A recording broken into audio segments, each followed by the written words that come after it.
Hello मेरे प्यारे दोस्तों, आज का हमारा चैप्टर है दोपहर का भोजन। और ये हिंदी अंतरा भाग 1 की बुक का है।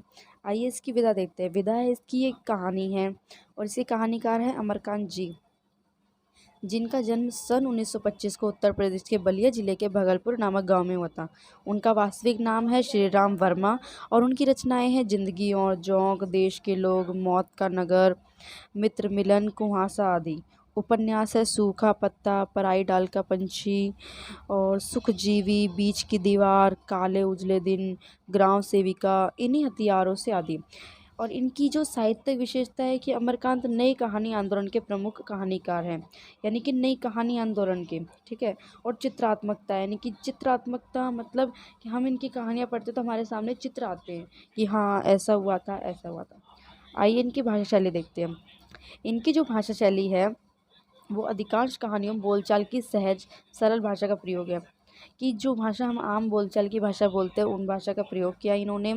प्रसंग व पात्रानुसार आंचलिक मुहावरे व शब्दों के प्रयोग से जो रोचक व जीवंत बन गई। जो इनकी कहानी है इन्होंने मुहावरों का प्रयोग किया, इससे मुहावरे और प्रसंग शब्दों का प्रयोग करने से इनकी जो कहानी है वो जीवंत और रोचक बन गई है। कहीं कहीं तत्सम शब्दों के अतिरिक्त उसने अरबी, फारसी, अंग्रेजी व देशी शब्दों का प्रयोग किया है। वर्णनात्मक शैली को प्रभावी बनाने के लिए संवादों का यदाकदा प्रयोग किया है। पाठ परिचय। दोपहर का भोजन जो कि गरीबी से जूझते हुए निम्न मध्य वर्गीय शहरी परिवार की कहानी है। किसकी? यानी कि मिडिल क्लास फैमिली की कहानी है, जिसके मुखिया की अचानक नौकरी छूट जाने के कारण परिवार के सामने आर्थिक संकट हो जाता है। यानी कि जब एक मिडिल क्लास फैमिली में जो हेड होता है, जो कमाता है, अगर उसकी नौकरी छूट जाती है तो उसके बाद क्या होता है, ये बताया गया है इस चैप्टर में। परिवार के सदस्यों को भरपेट भोजन तक नसीब नहीं होता, यानी कि जब नौकरी चल जाती है परिवार के सब सदस्यों को भरपेट भोजन भी नहीं मिलता। पूरे परिवार का संघर्ष भावी उम्मीदों पर टिका है। सिद्धेश्वरी संकट की इस घड़ी में परिवार के सभी सदस्यों को एकजुट एवं चिंता मुक्त रखने का अथक प्रयास करती है। वे अपने परिवार को टूटने से बचाने का हर संभव प्रयास करती है, ठीक है। सिद्धेश्वरी तथा मुंशी जी के परिवार में उनके अतिरिक्त उनके 3 बेटे हैं। एक 21 वर्षीय बेटा बड़ा बेटा है और रामचंद्र, 18 वर्षीय मंझला बेटा है मोहन तथा 6 वर्षीय छोटा बेटा है प्रमोद। उसके 3 बेटे हैं, ठीक है, आपको याद रखना है। 21 वर्षीय रामचंद्र, 18 वर्षीय मोहन और 6 वर्ष का है प्रमोद। रामचंद्र एक स्थानीय दैनिक समाचार पत्र के दफ्तर में प्रूफ रीडिंग का काम करता है तथा नौकरी की तलाश में है। मोहन हाई स्कूल के इम्तिहान की तैयारी कर रहे हैं। दोपहर का भोजन सिद्धेश्वरी पाठ की जीवंत पात्र है। क्या है वो? इस चैप्टर की मेन कैरेक्टर सिद्धेश्वरी जीवंत पात्र है, जो कि ये अत्यंत अभाव से अपने परिवार की गाड़ी को खींच रही है। परिवार की स्थिति दयनीय होने पर भी वह परिवार को जोड़ने का पूरा प्रयास करती है। परिवार को जोड़े रखने के लिए वह झूठ का सहारा लेती है, उसका अथक प्रयास करती है। घर के सभी सदस्यों को सुख पहुंचाए, भले ही स्वयं कष्टों में जीती रहे। वह परिवार के सदस्यों के सामने एक दूसरे की कमी ना बताकर उसकी बातों को छिपाती है, ताकि किसी भी सदस्य को मानसिक कष्ट ना हो। ये सभी बातें उसके अपार धैर्य को दर्शाती है। सिद्धेश्वरी ने झूठ बोलकर कोई पाप नहीं किया, बल्कि परिवार के सभी सदस्यों को एक दूसरे से जोड़े रखा है।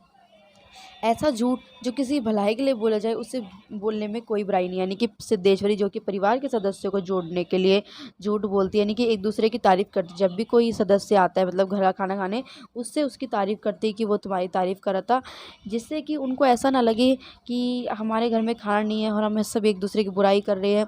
क्योंकि जब घर में गरीबी आती है तो लोगों में लड़ाई झगड़े हो जाते हैं, और वो ये नहीं चाहती कि उसके घर में लड़ाई झगड़े हों।